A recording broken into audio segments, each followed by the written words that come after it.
Let me introduce you to our next keynote speaker, which is one of our collaborators from UTHM. Dr. Mohd Zul Hilmi Mayzan joined UTHM in 2018 and currently working under the Department of Physics and Chemistry, Faculty of Applied Science and Technology. He is the appointed head of the SERAM Research Group and is responsible for managing 40 laboratories for internal and external users.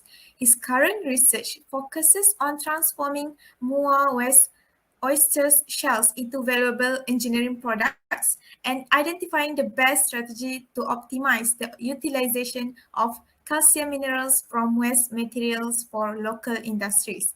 His title for today is Potential of Microwave Processing Method for Synthesizing Calcium Hydroxyapatite from Treated Muar West Oyster Shells. You will have 25 minutes for sharing and 5 minutes for Q&A session. Please welcome.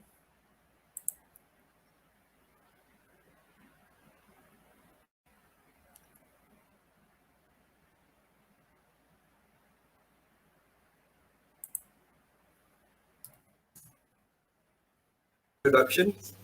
Can you hear me clearly? Yes. Okay, thank you. So today I'm going to bring in the subject that I hate, and we really didn't have much successful on doing research in this area of study. The thing is, microwave to me is very special.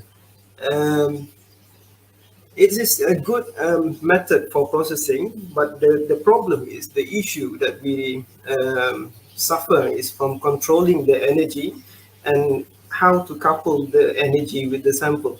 So today my title is that, and then I'm bringing someone as with me, which is my co-researcher, Dr. Suhade Famiruddin, and also our mentor, Associate Professor Muhammad Arif Agam. And we are all under one focus group, which is very small. And we coined our focus group name as Seram. Yeah? In Malay, that means caring. So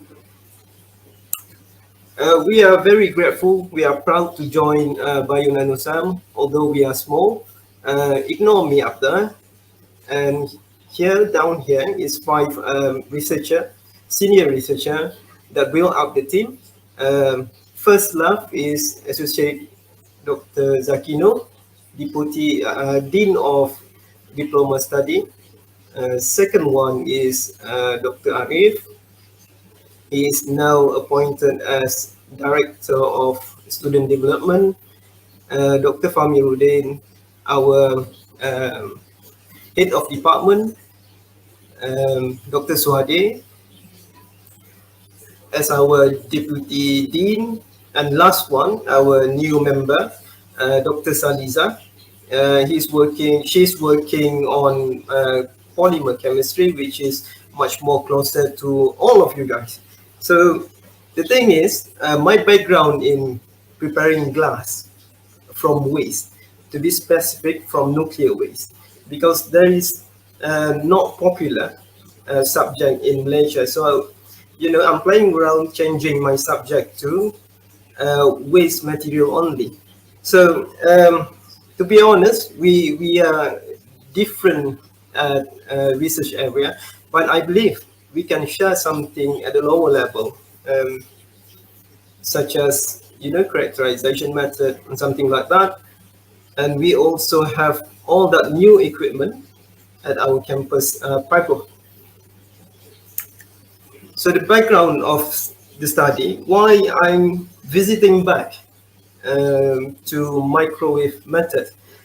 Yes, I published one impact factor journal in 2014, but that one is about preparing glass and try to encapsulate nuclear waste in glass structure. But because of the passion that I have, and then the eagerness to use this method for producing any other materials rather than glass. So I come up with this and try to make hydroxyapatite from our local waste and combine it with pure material, which is ammonium dihydrogen phosphate. So why microwave is very interesting, and why I'm interested to use this method again, because this method offers clean, economical, and the best thing that we got from this method is the heating, the rapid heating properties. We can run the temperature up to maximum in very short time, usually below 10 minutes, but to make it stable, you need to further the heating until 20 minutes radiation. Another thing is the homogeneity of the heating is very much better than the conventional method.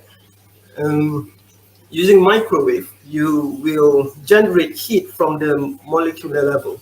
So this generates volumetric heating, and it's very homogeneous, and the product will result much less secondary phases, something like that.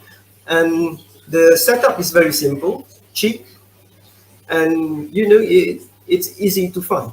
You don't need to spend much money to set up experiment. You don't need to put much money to buy materials because of using the waste. So the key requirements that we need to understand is the microwave that enable for heating materials only lies at a small window of frequency, 900 megahertz to 2.45 gigahertz. When we consider domestic microwave, so we don't have choice. We only use 2.45 gigahertz, which is the resonant frequency of water molecule. So we really need to use this. Use this frequency to enable the heating. And using the domestic microwave, what we need to do, or what someone that using microwave need to do, is to adjust the volume of the sample. The volume of the sample must not exceed the area of hotspot or the area of microwave absorbing spot. And lastly, the most important part is the selecting the absorber material. Although we have three combination of materials, transmitter and reflector, transmitter will not do much with increasing temperature. Another one is reflector. Reflector is only reflect the wave. There is no interaction or heating resulted from the bombardment of the wave. So in this case, absorbable material is very important. Usually absorbable material is from transition metal materials. For example, magnetite, combination of iron 2 and iron 3. And in our case today, we use the ammonium dihydrogen phosphate. The reason is ammonium dihydrogen phosphate has less melting temperature. So in our part, anything that become ionic state is good for us, because ionic states have charge, and this charge will interact with the microwave very well, and from there the heat will be built up very rapidly. So next one, other than ammonium dihydrogen phosphate, there is also other material that can be used as a good microwave absorber. For example, molybdenum, tungsten, zinc, and these all type of element is being used in nanostructure study, and you can take this thing as advantage to optimize the processing technique of the sample. Usually microwave will give you much more better result than conventional method. The image on my right side is the glass that we obtained from microwave processing methods. The top one only 8 minutes, and the bottom one only required 20 minutes to give us full amorphous structure of glass. So the theory, again, we go deeper to the theory. So why microwave is much more better than thermal heating in general? um, the heat really being generated at the molecular level, and now the mechanism is quite backward than the conventional method. Um, in conventional method, the thermal from the induction coil will transfer to our sample, but now in microwave, the resonant effect will vibrate the molecule much more faster, and this then generate energy and will translate to heat very rapidly. And anything that become ionic, it will further alternate with the electric field, and this thing will work on until the maximum temperature in very less time, very rapid. So you can see in that microwave that temperature is about 900 degrees C. Look at the time over there. It's only 5 minutes.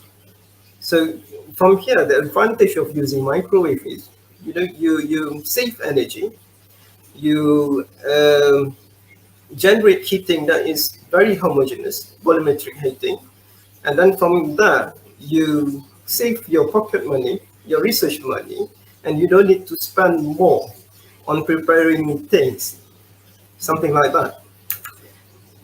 And now, why local oyster shell?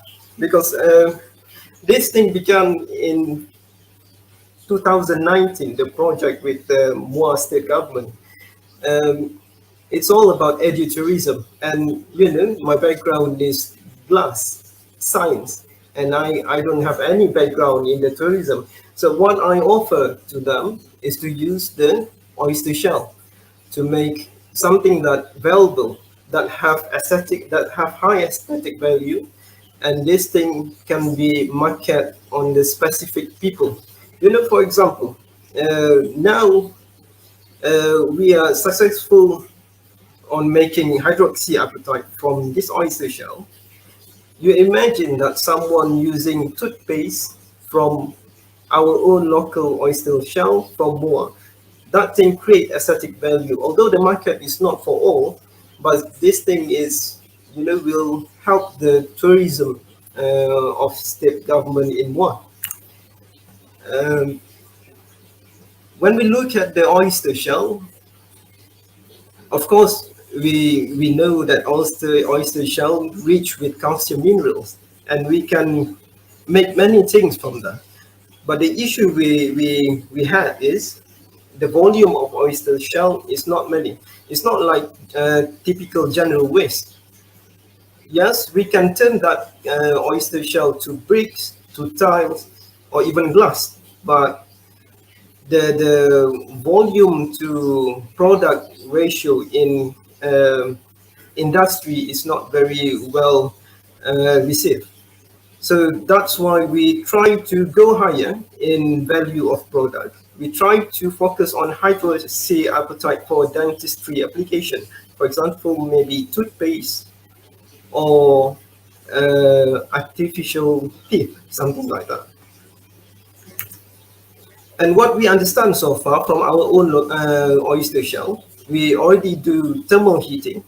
And the reason is to purify the waste for only have calcium content. So we learn here, our oyster shell have very high calcium mineral. It's about 98% or nearly 100% at higher temperature.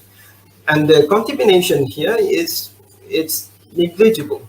You can see that element, aggressive element, active element like chlorine is almost nothing at high temperature. And we also learn that calcium carbonate, calcium mineral in oyster shell behave similar to other calcium mineral. So at 700, we can retain the calcite phase. Above that, we have combination of calcite and calcium oxide, which is not preferable in the medical application. I understand that calcium oxide is toxic when you try to use as an implant or something like that. So we also study the microstructure of the oyster shell, And again, this thing reflect our XRD data very well. And we also measure the powder density, and the density show very good result for our application. So that is about our oyster shell properties. And now we try to develop hydroxyapatite from this chemical formula. We try to combine, to mix ammonium dihydrogen phosphate with our calcium carbonate, which is really the oyster shell that being thermal treatment at 700 degrees C. And then we mix it, we press it into pellet, and then we try to use the microwave as the heating method. So far, what we discover is the issue is when we try to follow the stoichiometric ratio of hydroxyapatite. The issue is not all material being transformed to hydroxyapatite. In specific is we discover a lot more secondary phase. So what we do right now is try to increase the absorbing materials in our composition, and then hopefully we will get much more successful result from that. So the challenge of using microwave method in our research is that we probably cannot get a stoichiometric ratio similar to the equation, but we will look at that area again and try to improve it. And another issue is our sample volume and complication of the size of porosity. We cannot control that. And the maximum temperature, yes, being controlled by the absorbable materials. Sorry.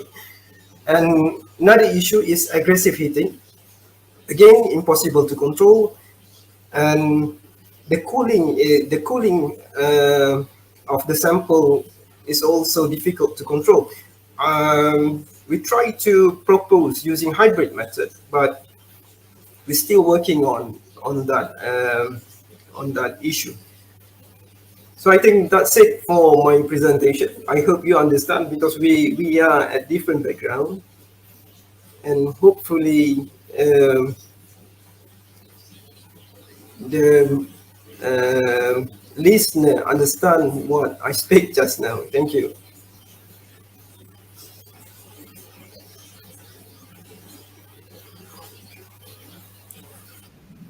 Thank you very much, Dr. Zul Hilmi, for the sharing.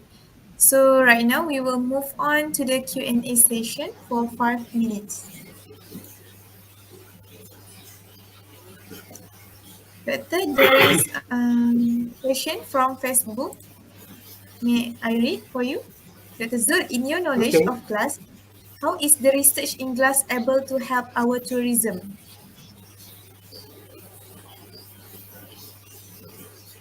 Okay, right. We can say like this.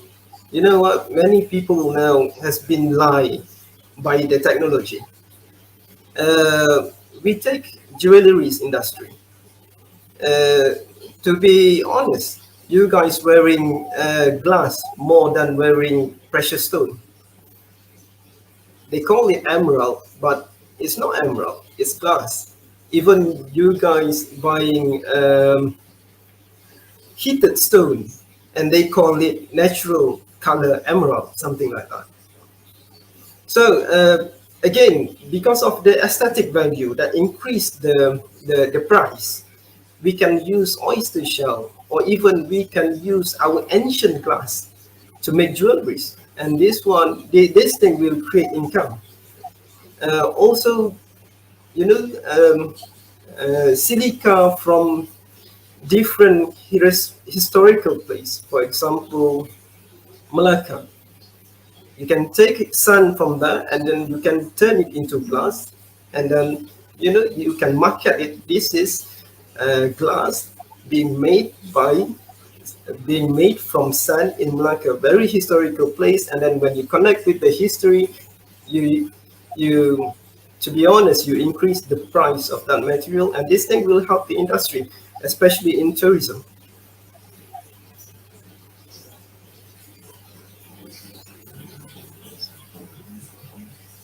Is it, Doctor? Is the Yes, I answer think. is PDF? Yes, I'm Doctor, looking there for the is. second question, really. Yeah. So the second question is, may I know what is the morphology of this synthesis hydroxyapatite? Um, I couldn't answer that yet because we only work with the phase right now. We're not going over there yet. But if you're interested, you can follow me, and I will share it probably when we got time to the lab again. And um, our, I can say that our aim is to get similar hydroxyapatite structure, similar like people that make hydroxyapatite from pure materials. That is our target.